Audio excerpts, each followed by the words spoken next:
siya'y nabuhay ulit. Kaya pag tinitingnan natin ang krus, hindi natin ito nakikita ang simbolo ng kaharapan. Ito nakikita natin ang simbolo ng pag-ibig na nagtagumpay sa kabila ng lahat. Amen.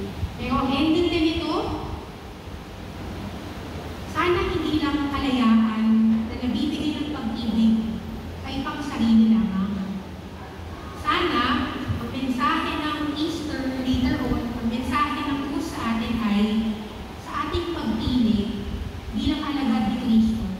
Hindi natin ipipilit ipako ang mga tao sa paligid natin sa kanilang mga krus.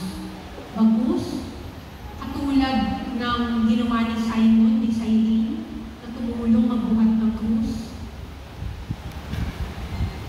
tayo din ay makikisama kay Kristo. Pero, ang pwede din, katulad ng sinabi ko, hindi natin ipapako ang kapwa natin kapag gumawa tayo ng mali.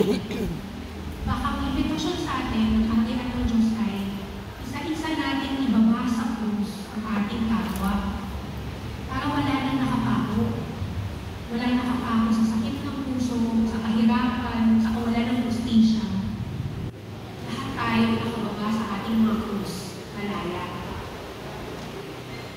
Ang Diyos, babalik yan muli. Pero ang kaharian ng Diyos, maaaring pilitin na natin sa panahon ngayon kapag ibababa natin ang kapwa natin sa krus. Glory be to the Father, and to the Son, and to the Holy Spirit. As it was in the beginning, is now, and will be forever. Amen.